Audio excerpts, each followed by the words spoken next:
Hello, hello, hello, and welcome back to Photo Finish, the great pop culture debates photo fashion review of RuPaul's Drag Race Season 13. This time we're on to Episode 2, and I am joined by my very special guest, Kevin Dillon. Hi, Kevin. Hi, Eric. How are you? I'm #thriving. And this week's theme for the runway was lamé you stay. Kevin, what do you think about lamé? Are you a fan? I have a little reveal for lamé we stay, and it is a lamé bathing suit. Ooh, let me make sure I don't pull down my pants. PG for there the boys. We go. And you can Come see this. on, OnlyFans. That's right. You can also see this on Instagram. So I'll share that later at the end. I love a thirst follow. Love a thirst follow. So thank you for joining me, Kevin. We are going to jump right into it. We had 7 girls to talk about, and we are going to toot, boot, poot, shoot, and moot the looks from the main stage of RuPaul's Drag Race Season 13. So first up, we have Got Mick. Kevin, what did you think? Oh, it's a full-on shoot. One of the most iconic looks on the runway. I think she was the look queen of the night. I also loved that she shared her pronouns in and out of drag and what that looked like. I thought that was really special, but that look was a full-on shoot for me. Iconic gold lame. Absolutely. And I fully agree. This is a shoot for me as well. What I love, and I know it's early in the season, but what I was getting was an intense amount of detail. Yep. Really interesting. I can't think of anything else I've seen like that on this show. The skull caps seems to be a thing for her, but it really just worked. And she owned that runway. It was like it was just her skin. She was living in it. I thought this was perfection. And I think when you look at also what she served us during the mini challenge, which was Lady in the Vamp, there was a daytime look and a nighttime look. She killed this episode from a fashion perspective. She also showed us versatility in those mini challenge looks. She didn't give us the clown white paint in the face. She gave us a really fun and flirty daytime look, and then something that was very sexy in the nighttime. I do want to briefly mention, if you watched our video going over their reveal looks, I mentioned that Got Mick doing boy chest was actually a political moment. That's what I'm talking about, is because as a transgender female to male man, boy chest for her is actually an act of power, and I will never ever critique her for it. So that is it, a shoot for both of us. Shoot. And we are going shoot. We're going to move on. The next girl up is Candy Muse. Kevin, what do you think? Well, I want to give it a boot or a poot, but I have to give it a boot because these boots were made for walking, and that reference fully did not work, Austin Powers. I get that she was going for body positivity, loved all of that, but have some metal nipples. Go all the way. If you're gonna give me an Austin Powers reference, I want an Austin Powers reference, and be finesse with it. Have a clear and concise point of view with that look. If you're gonna be clever, be clever. So it is an ultimate poot for me. I did not like it. Wow, a poot. Okay, I'm gonna moot this. I think that it is objectively a pretty look, but I will agree with you. Got the Austin Powers reference. I also was bothered by the fact that the nipples were if you're gonna go fembot, give me bullet nipples, right? Right. When it comes down to it, it's a bra and panties. And the challenge was lamé. And what I'm seeing with Candy is she seems really interested in interpreting the fashion challenges and being like, I'm going to do something completely out of the box and unexpected. Right. She was on a completely different assignment than anybody else in the mini challenge. I don't know. That was not a day look. That was a day look if you're at the Renaissance Fair, maybe. But, I don't know what was going on. I think she's trying so hard to be creative. Yep. And what I really like from Candy is for her to put a little more of that creativity and energy in her performances, and a little dial it back and just execute the fashion challenge as well. Because what I'm seeing, and I said this last time, Candy keeps telling us she's amazing. I need you to show me, not tell me. For me, it's a moot. Next up with the queens, we have La La Ree. Kevin. It's a moot for me. It was almost a toot. The makeup is really great. I think she brings a little personality, and you could see that in her performance on the main stage. I like the gold. It was of course it was very 24 karat magic, as they said. It was delightful, and the makeup was really good. it just was missing a little bit something. It was kind of, it was okay. It was okay. So it was a moot for me, almost a toot. And then her runways were just boot, boot. Like, it's just like I love her personality. She's really fun.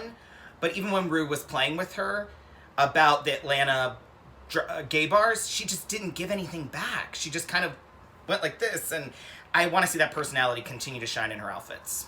So moot. I guess I'm going to be the nice judge today. I'm going to toot this. I actually think Lala looks great. I was really hard on Lala in both the first episode and their promo looks. She came alive to me last night, and I really like to see it. This particular look, the color between her gorgeous skin and this just brilliant gold just worked. She looked incredible. Michelle was dead on with that critique. Yep. I also thought in her mini challenge looks, one of the things I've been critiquing her on is the lack of femininity, and I was definitely getting that last night. I really thought it was an excellent episode for Lala. She wasn't pushing any boundaries with her mini challenge looks, but she was delivering the assignment, and for that reason, I'm going to go ahead and toot. This look, I think, is great on its own, but it was a really good episode for Lala and me. I was very pleased to see it. In true great debate format, you've convinced me. I'm going to toot it. I'm going to change my vote. Ooh, we had a changeover. Yep, you're right. Toot, toot. Toot, toot, beep, so, beep. Next up, we have Miss Olivia Lux. Kevin, what did you think? I'm gonna toot this, but I'm gonna toot it with reservation. And the reason I'm tooting with reservation is because I had a critique for one of her runways, or in the mini challenge and this runway. She needs to give me a silhouette. She needed a little bit of cinching in. Like, I wanted that waist, because that was a beautiful look. And I think she gives good look. Her runway look, her nighttime look, was absolutely her winner for me. Like, that was her best look. What she presented on the main stage was good. I liked it. I just want her to give me that silhouette that she gave me in that nighttime look. I think that's shows a clear vision, and my God, she is sweet. And that smile, you can't not toot her. She's delightful. And her performance on the main stage was exquisite. It was excellent. So I'm going to toot her. I have a lot of feelings on Olivia, and you should check out our blog on greatpopculturedebate.com under the bonus section to get my read on her and the rest of the queens. But I am going to toot this with severe reservations. Kevin makes a great point about the lack of shape. My issue with this is twofold. Number one, I'm not sure it reads lamé. I get sparkly. I don't really get lamé. And again, the challenge was lamé. But secondly, this is not Olivia's dress. I don't really know Olivia. I'm still figuring her out. But this is a very old dress on a very young queen. And what I keep getting from Olivia is I feel like she's borrowing people's clothes and playing dress up. That may be completely incorrect, and I may be totally unfair. But that's what I'm getting so far from Olivia is it's a pretty dress. That's why I'm tooting it. Beautiful gowns. Beautiful gowns. I don't feel like she's quite there yet. Her personality is megawatt, and she's fantastic to look at. She also has to work on her makeup skills. That contour looked like she got punched in the face. So I'm tooting it, but I got issues with Olivia. And let's also, before we quickly go, the small purses are great. I just want to say that. Love the small purses. She better be selling them at DragCon with her branding. I'm sure she will. That's a queen who had thought. Next up, we have Simone. Kevin, what did you think? Oh, it was, you know what though? I was gonna say shoot, but it's a toot for me. I like the playfulness that she gave. I loved Michelle's joke about, I bet she's a spitter. It was funny. It was really good. I thought it was very different, and I love what she brings to the runway. I think she's very unique. She's got a perspective. She's very fun with her drag. I will say her mini challenge looks were also better, I thought. Her daytime look was a full-on shoot for me. I loved it. Loved it. Loved her hair in the second mini look. Excellent. But I am going to toot her main stage look. I thought it was really, really good, really strong. I think she brings a fun, playful perspective to beauty. And as Ross said, I think she is a star. Yeah, it's a toot for me. What I really love about her is the detail. The detail is there. Everything about the styling of this look was impeccable. I also first was like, is this lamé? Because I realized I always think of lamé as metallics. But the robe absolutely did read lamé to me, and clearly the lining was. But from the cut on the head to the gloves to the braids, there's a lot of thought in this execution. And to me, this is a really thoughtful, smart queen when it comes to her visuals in particular. And then her mini challenge looks, that daytime look was wild. It was Amazing. crazy, but I loved it. I loved it. Like a half cape. I loved it. The nighttime look, I will agree, the most successful part of that to me was the wig. It looked to me like she had beef across her chest. Yes. But whatever. Got beef. It's cool. So for me, it's a toot, and I'm loving Simone. So good on her. Next up, we have Tina Burner, Kevin. I'm going to go shoot on this one. I really liked this Tin Man look. I thought it was really, really drag excellence.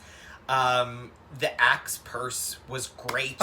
I didn't really notice that until I noticed it with the critiques, and then I was like, oh, bring me the axe. A great RuPaul joke. I love this for Tina. I think this is showing who she is. I've seen Tina out in New York City, and she's one of the most fun performers I've ever seen, and this is what I expect from Tina Burner. I am going to also issue the Max Challenge, I'm going to call it. I'm going to need to see different colors from her. Orange, yellow, and red I know are her staples, and she wore that in both her mini challenge looks and her performance. I need her to change it up. I did like most of what she was doing. I just need different colors, and it needs to change it up, and I think she will. She proved that to us on the main stage, and shoot. I'm not going to shoot it, but I'm absolutely going to give it a heartfelt toot. I was so impressed with Tina this episode. I was not in love with her after the first one. I am by no means a prude, but I thought she verged on vulgar. I really fell in love with her this time. I thought that the verse was excellent. I thought she had the best verse out there. I thought she delivered it strongly. And this look was amazing. It was really fun and campy, but very well executed. You mentioned the axe purse. I'm going to talk about the heart detail, which was a wonderful surprise. Yes. Wonderful surprise.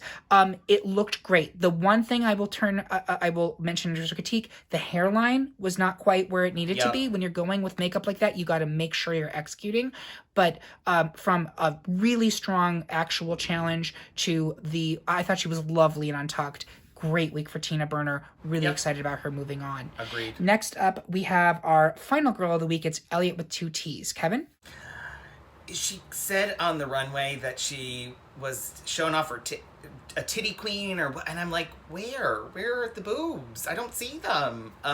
This is a boot for me. I really liked her looks in the mini challenge runway. I thought they were really solid. I actually would toot both of them. I think they were really good. But this look was bordering on a poot for me. It's very close, but I just did not like this look. It didn't read lamé to me. It wasn't what I wanted. And so it just the color, I like the colors. The colors were great and they were beautiful, but it didn't read lamé, and it was a boot for me. I'm going to toot it. Here's what I will say, I'm grading on a curve here because I really disliked Elliot's first looks.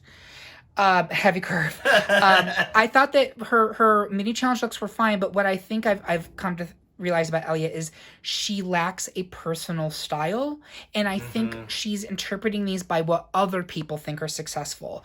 Again, I may be reading into it, but like her nighttime look in the mini challenge, that was very Vegas, and it seemed like, what would a Vegas girl think about this? And she is a Vegas girl. The daytime look was like a Parisian flair, and then this, I don't even know what this was. This was like cracked out, like Southern housewife throwing a summer party, but I didn't mind it. I thought the colors were bold. I thought it was an interesting style. I'm not sure that the sheer boob part of it really worked with the rest of the outfit, but I thought it was interesting, and I'll give her credit for that. I think Elliot had a rough first 2 episodes of the season. I feel bad for her, honestly. I'm not going to call it a pity toot. I'm going to call it an actual toot. But so that is it for the queens this week. Kevin, top toot of the week. Top toot of the week. Oh, it's Simone. Across the board, looks, performance, lip sync. I liked her lip sync. I thought it was good. It was fun. It was playful. She's my top toot of the week, with Gottmik as a close second. And I will go ahead and give Gottmik my top Toot. I think this was sublime, and this is one of those outfits that I do believe will go up in the Drag Race kind of Hall of Fame as blammo moments. So congratulations, Gottmik, you are the moment. And that, ladies and gentlemen, is our episode. Thank you for tuning in. I want to make sure that you are checking out greatpopculturedebate.com, where you can find blogs on RuPaul's Drag Race and the bonus episode, as well as follow along with our Drag Race pool. We also have a UK2 pool that you can still join if you're watching this on Monday. That closes on Tuesday. It's free. We're going to be playing. You get points for how well your picks do, and then at the end, someone wins a fabulous UK prize package, which we haven't figured out what it is yet, but it's going to be fabulous. And I also want to make sure that while you're at greatpopculturedebate.com, you're checking out our polls to see what is open for your votes now. We still have Best Muppet. We still have Best TV Moms. We still have Best Ben & Jerry's flavor for Season 3, so get your votes in. They actually do dictate that. And finally, thank you for watching. Please make sure you like this video. Please subscribe to our YouTube channel. Find us on Instagram, Twitter, or wherever else you follow other mediocre social media accounts. Thank you so much for watching, and have a great week.